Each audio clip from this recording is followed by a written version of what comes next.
দেখুন, এটা আমরা প্রথমেই আপনাদেরকে খুব আন্তরিক মোবারকবাদ জানাই যে আমাদের আমন্ত্রণে সাড়া দিয়ে আপনারা এসছেন, উপস্থিত হয়েছেন, আপনাদের নানা ব্যস্ততার মাঝে এসছেন। এই জন্য আমরা অত্যন্ত আনন্দিত।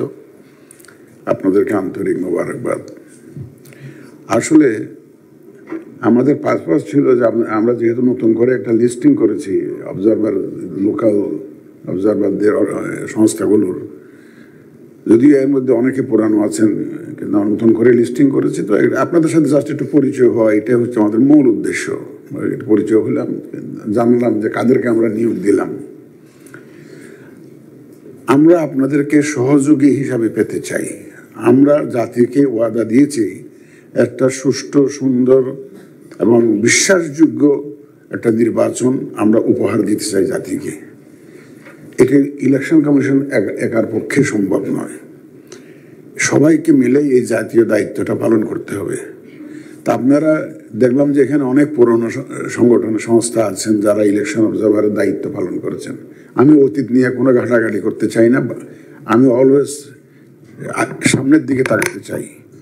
অতীতে ভুলভ্রান্তি আমাদের অনেক হয়েছে, এটা হতে পারে, নানা কারণে হতে পারে।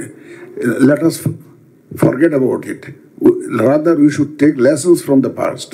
এখান থেকে শিক্ষা নিয়ে আমরা সামনে এগোতে চাই। সত্যিকার অর্থে বলতে কি, এই ইলেকশনটা আমাদের তো নিজস্ব সুপারভাইজারি মেকানিজম থাকবে, অফিসিয়াল মেকানিজম থাকবে। আমাদের ইলেকশন কমিশনের returning officer, pulling officer, presiding officer, আমাদের ইলেকট্রাল ম্যাজিস্ট্রেসি ইত্যাদি ইত্যাদি থাকবে। কিন্তু আপনাদের চোখ দিয়েও আমরা এই ইলেকশনটাকেও দেখতে চাই। কারণ আপনাদের চোখ যদি দুষ্ট হয়, প্রপার না হয়, আমাদের ইলেকশনের দেখাটাও কিন্তু সঠিক হবে না। আপনাদের তো দায়িত্ব সম্পর্কে আপনারা সচেতন আছেন, যারা নতুন তাদের জন্য হয়তো বলছি, কোনোভাবেই যাতে আপনারা তো নিজেরা পর্যবেক্ষণ করবেন না, আপনারা তো লোক নিয়োগ দেবেন। এবার আমরা বয়স কমে 21 করেছি, এদের মধ্যে অনেকে কিন্তু অভিজ্ঞতা সম্পন্ন নয়। সুতরাং দয়া করে আপনাদের প্রাথমিক দায়িত্ব হবে এদেরকে একটা ওরিয়েন্টেশন দেওয়া, ট্রেনিং দেওয়া, যে নির্বাচন সম্পর্কে, বাংলাদেশের নির্বাচনী ব্যবস্থা সম্পর্কে একটা ওরিয়েন্টেশন টাইপের ট্রেনিং আপনারা দয়া করে এটা অর্গানাইজ করে ফেলবেন ইমিডিয়েটলি। কারণ ওরাই তো আপনাদের মেইন টুলস। ওরা কিন্তু, ওদের কর্মকাণ্ড কিন্তু রিফ্লেক্টেড হবে আপনাদের সংস্থার গুডউইলের উপর এফেক্ট করবে। কিন্তু আপনারা যাদেরকে ইউটিলাইজ করবেন ফিল্ডে, ওরা যদি সঠিকভাবে দায়িত্বটা পালন না করে, আর এটা আপনাদের উপরে কিন্তু একটা ইউর ইমেজ উইল বি টার্নিশড, এবং এটা আমাদের কাছে ভুল মেসেজ আসবে ওরা যদি ঠিক মতো পারফর্ম না করে। এই জন্য এদেরকে গ্রুমিং করা কিন্তু আপনাদের দায়িত্ব, এদেরকে প্রপার লজিস্টিক সাপোর্ট দেওয়া কিন্তু আপনাদের দায়িত্ব। এদেরকে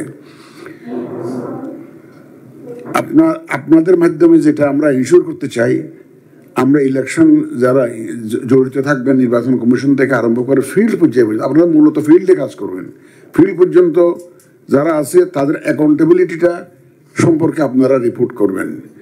ট্রান্সপারেন্ট ওয়েতে আমরা কাজকর্মগুলো হচ্ছে কিনা, নির্বাচনী আইন মেনে ইলেকশনটা কন্ডাক্ট হচ্ছে কিনা, আমাদের যে ইলেকশনে যারা দায়িত্ব আছে, presiding officer, pulling officer, returning officer, এদের পারফরমেন্সটা আইন অনুযায়ী হচ্ছে কিনা, শাসনতন্ত্র অনুযায়ী হচ্ছে কিনা, আরপি অনুযায়ী হচ্ছে কিনা।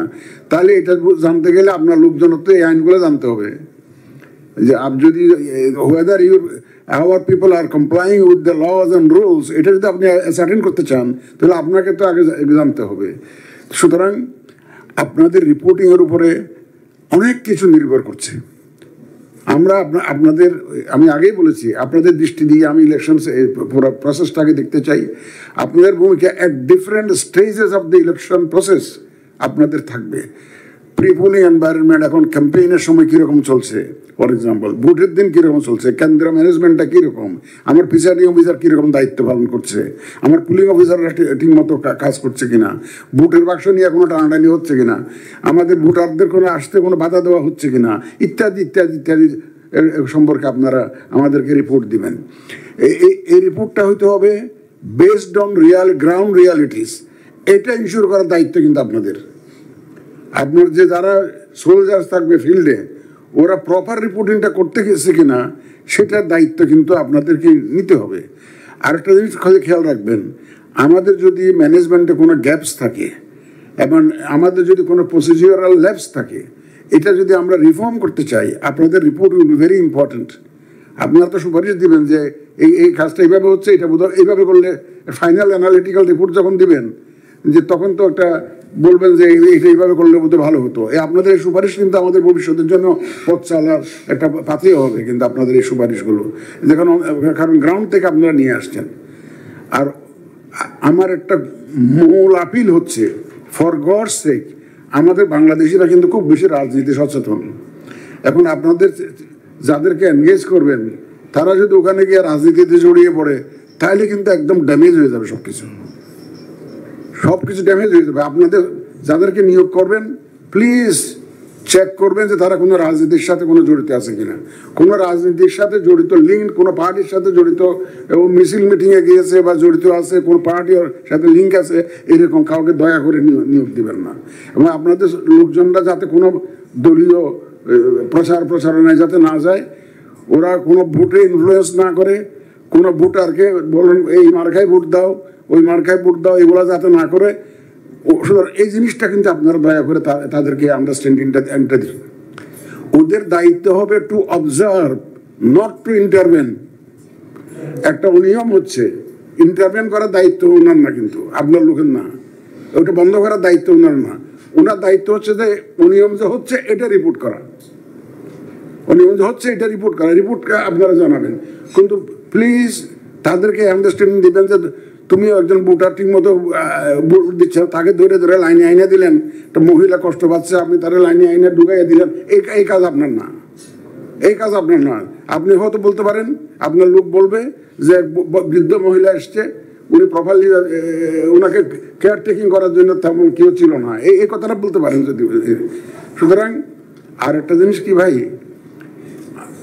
ইউ আর অল বাংলাদেশিস, এটা আমাদের জাতীয় দায়িত্ব সবার, এর সুন্দর ইলেকশন এনশিওর করার জন্য। সুতরাং বাংলাদেশের যে রিয়ালিটিস, এটা একটু বিবেচনা। এখন যদি আপনি যদি আমেরিকান কন্টেক্সটে চিন্তা করেন বাংলাদেশকে, বা ইউকে কন্টেক্সটে চিন্তা করেন, বা ইউরোপিয়ান কোনো কান্ট্রির কন্টেক্সটে চিন্তা করেন, অ্যান্ড ইউ স্টার্ট রিপোর্টিং, তাইলে কিন্তু সমস্যা আছে। বাস্তবতার নিরিখে, গিভেন দ্য লিমিটেশনস, আমরা under the circumstances prevailing in the country, whether we are being able to deliver or not, এই বাংলাদেশের বাস্তবতাটাও একটু মনে রেখে তো রিপোর্টিংটা করতে হবে, বাস্তব ভিত্তিক যাতে হয়। আপনাদের যে রিপোর্টিংটা, it should be smart reporting, it should be implementable, it should be achievable, এবং এই যাতে হয় সেরকম, এবং সুপারিশগুলো যাতে আমরা বাস্তবায়ন করতে পারি সেরকম একটা ধারণা আপনি আপনার লোকজনকে দিবেন। তো আমি আশা করি ইনশাল্লাহ আপনাদের যেহেতু অনেকেরই অনেক অভিজ্ঞতা আছে, আপনারা সমাজের বিশিষ্ট লোক, আপনারা তো সংস্থার নেতৃত্বে আছেন, আপনারা কিন্তু আমাদের সাথে রেজিস্টার্ড, কিন্তু আপনাদের যে যদি বলেন যে কনফিডেন্সিয়াল রিপোর্ট বা এসিআর যদি বলেন, এটা নির্ভর করবে আপনাদের লোকজন যেগুলো ফিল্ডে কাজ করছে তাদের কর্মকাণ্ডের উপরে। সুতরাং তাদেরকে মনিটরিং করার দায়িত্ব কিন্তু আপনাদেরকে নিতে হবে। যদি কোনোখান থেকে একটা রিপোর্ট আসে যে আপনার ইলেকশন অবজারভার এটা রাজনৈতিক দলের পক্ষ হয়ে কাজ করছে, এখানে ইনফ্লুয়েন্স করছে, তাহলে কিন্তু great damage done to your reputation. সুতরাং আপনারা প্লিজ মেক শিওর যে আপনাদের লোকজন যাতে টোটালি ইম্পার্শিয়াল থাকে, এবং এদেরকে বলবেন যে আমরা ইলেকশন কমিশন, আমাদের এজেন্ডা একটাই, একটা ক্রেডিবল, সুন্দর, ট্রান্সপারেন্ট নির্বাচন জাতিকে উপহার দেওয়া। সেটা সামনে রেখে আমরা যে কাজগুলো সাজিয়েছি সেটা প্রপারলি করতে পারতেছি কিনা, এবং ল্যাবসগুলো কোন কোন স্টেজে আছে, এটা কি ক্যাম্পেইন স্টেজে, এটা কি নির্বাচনী আচরণবিধি পালনের স্টেজে, নাকি এটা পুলিং স্টেজে, নাকি ওই যে বুটের লাইনের স্টেজে, না বুটের বাক্স হ্যান্ডেলিংয়ের স্টেজে, নাকি কাউন্টিংয়ের স্টেজে, না ক্যালকুলেশনের স্টেজে। কারণ কাউন্টিং পর্যন্ত আপনারা থাকতে পারেন, কিন্তু একবার ঢুকলে কিন্তু আর বাইরেতে পারবেন না, যে আপনার এগুলা কিন্তু ডিটেলসটা একটু বুঝিয়ে দেবেন, আপনাদের লোকজনকে আচরণবিধিটা বুঝিয়ে দেবেন, আর মেজর প্রভিশনসগুলো বুঝিয়ে দেবেন, কন্ট্যাক্ট রুলসগুলো, মেজর প্রভিশনসগুলো একটু বুঝিয়ে দেবেন। এইটুকু আপনাদের দায়িত্ব। আমি আশা করি ইনশাল্লাহ আমরা সবাই মিলে আমি তো সবসময় বলছি যে আমার সিসি ক্যামেরা হচ্ছে অবজারভার, আমার সিসি ক্যামেরা হচ্ছে আমার সাংবাদিক ভাই বোনেরা। আমি এরা যদি সত্যিকার ভাবে যদি চোখ রাখে যে তাইলে কিন্তু দেখবেন যে কেউ ইরেগুলারিটিস করতে সাহস পাবে না। তা আমরা আশা করি ইনশাআল্লাহ সবাই মিলে আমরা একটা সুন্দর নির্বাচন উপহার দিতে পারবো এবং আপনাদের সহযোগিতা এখানে খুবই important and you have a very important role to play. আমরা এখানে বিদেশি অবজারভাররা আসবে, এটা আমরা পরে ইয়ে করবো। যাই হোক, আপনাদের অনেকেই খুব আগে অতীতের অভিজ্ঞতা আছে, সুতরাং আমি আর বিশেষ কথা বলতে চাই না। আপনাদের যদি কোনো বক্তব্য থাকে আপনারা দিতে পারেন। আমরা মূলত আপনাদের সাথে পরিচয় হওয়াটাই ছিল আমাদের উদ্দেশ্য। আর আপনাদের রোল সম্পর্কে আপনারা জানেন, বা আমাদের এখন যে আমাদের ব্রিগেডিয়ার সানাউল্লাহ সাহেব, he is looking after this যে অবজারভেশন রিলেটেড অ্যাক্টিভিটিস। তা উনি বিস্তারিত উনি বলবেন। আপনাদের সবাইকে ধন্যবাদ। আল্লাহ হাফেজ।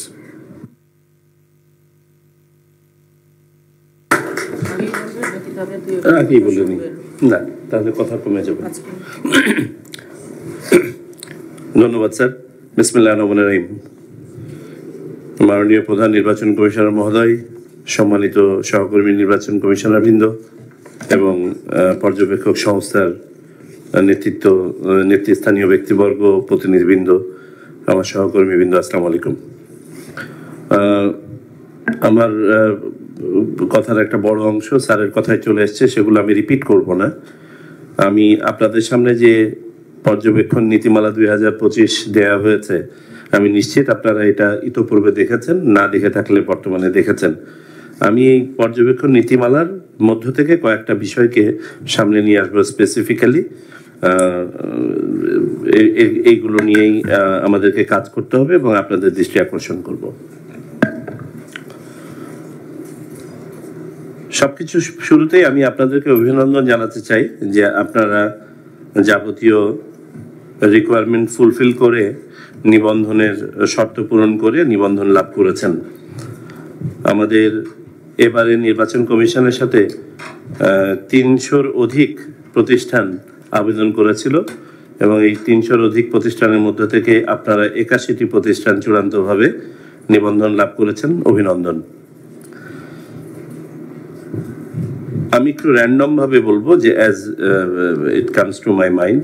প্রথমত হচ্ছে এবারে সম্ভবত পর্যবেক্ষক সংস্থার জন্য কিছু কাজ চ্যালেঞ্জিং, আবার কিছু কাজ সহজ। চ্যালেঞ্জের জায়গাগুলো হচ্ছে, আপনারা খেয়াল করে থাকবেন যে যারা নির্বাচন পর্যবেক্ষণের সাথে সম্পৃক্ত ছিল, আনফরচুনেটলি তাদের অনেককে গত 3টা নির্বাচনের কারণে এবং তাদের সম্পৃক্ততার ধরনের কারণে আমরা নিবন্ধন দিতে পারি নাই।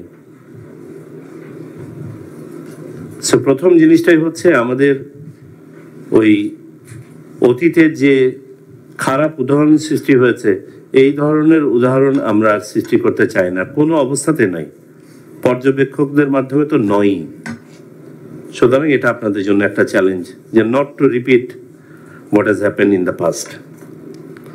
2 নম্বর চ্যালেঞ্জ আমি যেটা দেখতে পাই, অভিজ্ঞতা। আমরা বয়স কমিয়েছি, 21 বছর করিয়েছি পর্যবেক্ষকদের বয়স, কিন্তু এই বয়স কমানোর সাথে কিন্তু অভিজ্ঞতার ঘাটতিটা সরাসরি রিলেটেড।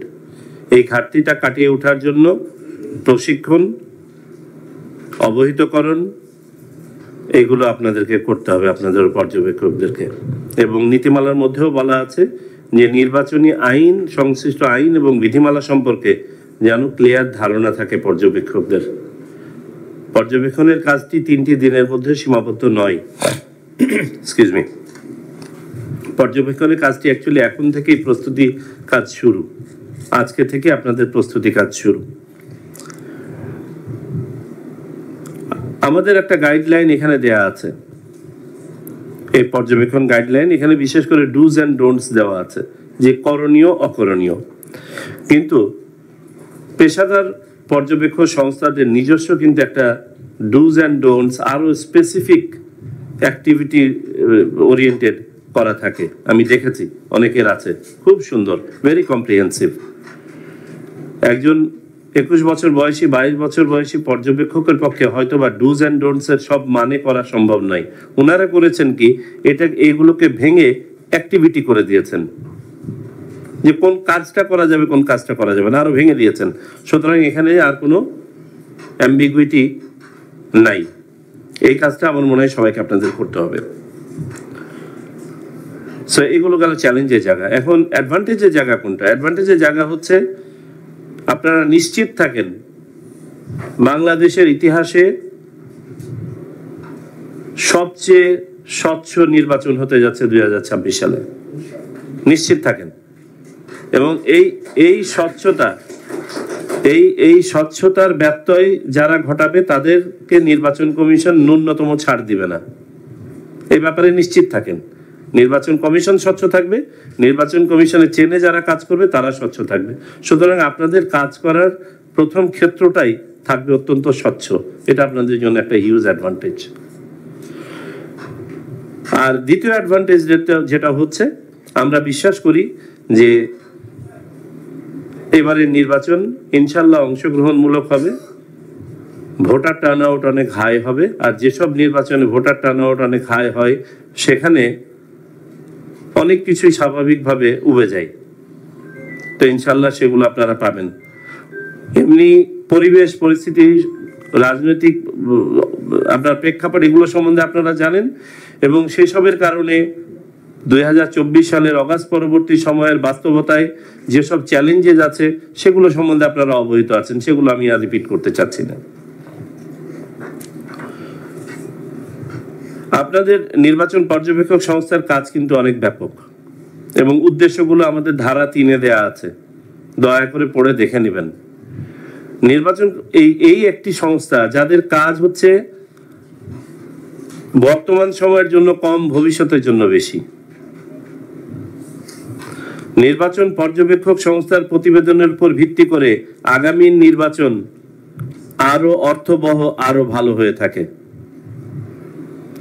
এই জন্য নির্বাচন পর্যবেক্ষক সংস্থার ভূমিকাটা এন্ডিউরিং, দীর্ঘমেয়াদী, একদিনে শেষ হয়ে যায় না।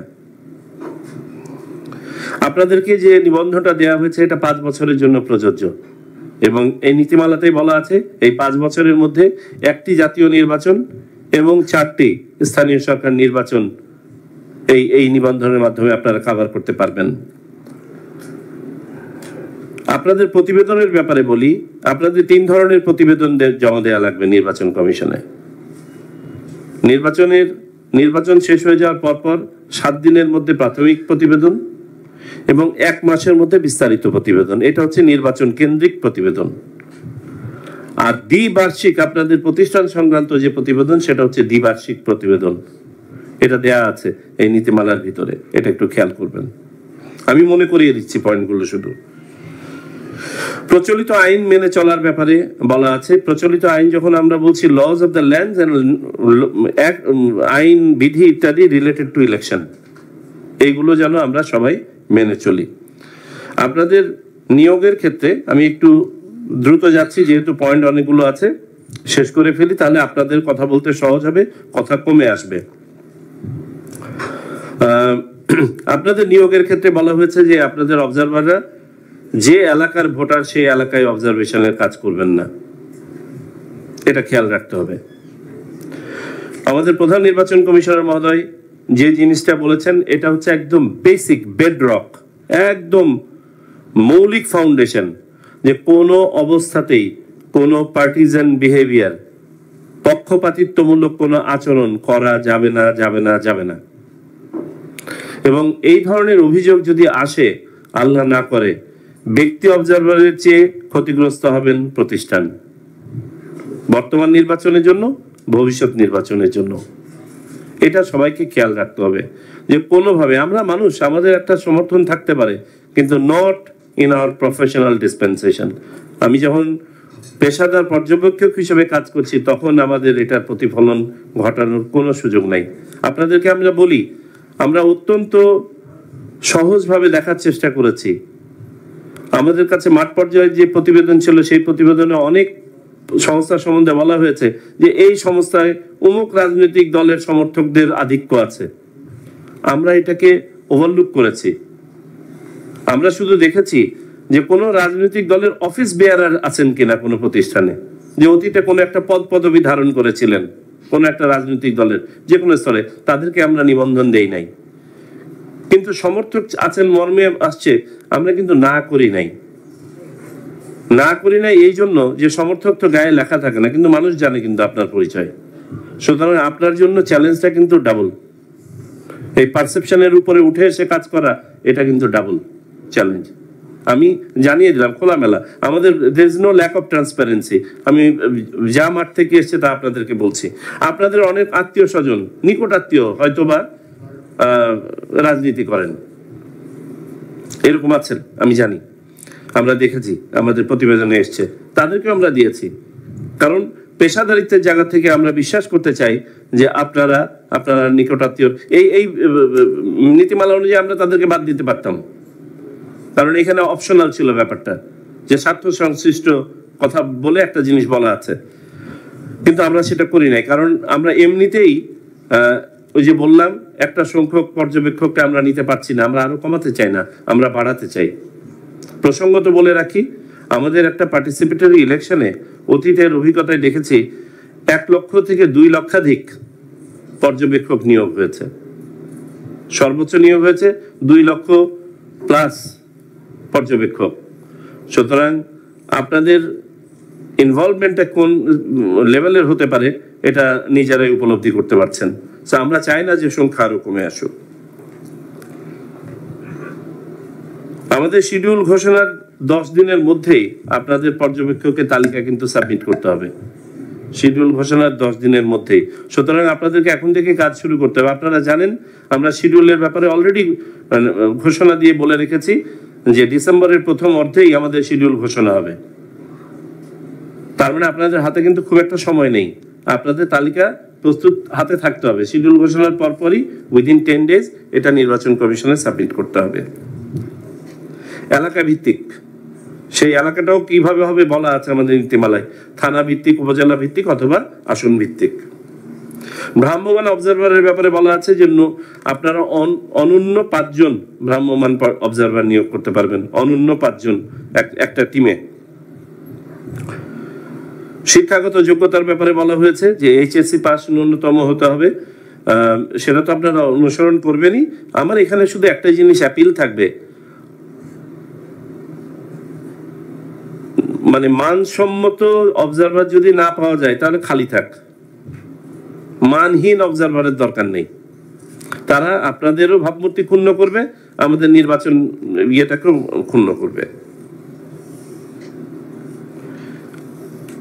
অবজারভারদের ব্যাপারে একটা কমন কমপ্লেইন্স আমরা অতীতে পেয়েছি, আমি পেপার ঘেটে যেটা দেখেছি, যে নিয়োগকারী সংস্থাগুলো তাদেরকে যথাযথ লজিস্টিক সাপোর্টটা দেয় না। সে অবজারভারের কাজ করার জন্য একটা তো বললাম যে তার প্রশিক্ষণ, জ্ঞান ইত্যাদির এই দিকটা, টাইমলি নিয়োগ এটা একটা, আর একটা হচ্ছে লজিস্টিক সাপোর্ট। তার এই কাজটা পারফর্ম করার জন্য যেটুকু সাপোর্ট দরকার সেই সাপোর্টটা যেন তারা পায়, তা না হলে পারবে না। আচ্ছা, আমরা দেশি সংস্থার মাধ্যমে কোনো বিদেশিকে নিয়োগ দিব না। বিদেশি অবজারভারদের নিয়োগ কিন্তু আলাদা, ওটার নীতিমালা আলাদা। বাংলাদেশে কোনো মিশনে কর্মরত আছেন এরকম বিদেশি দেশি সংস্থার পর্যবেক্ষক হিসেবে নিয়োগ হতে চান, নো, এটা হবে না। বিদেশি সংস্থার নিয়োগ এবং তার নীতিমালা সম্পূর্ণ ভিন্ন।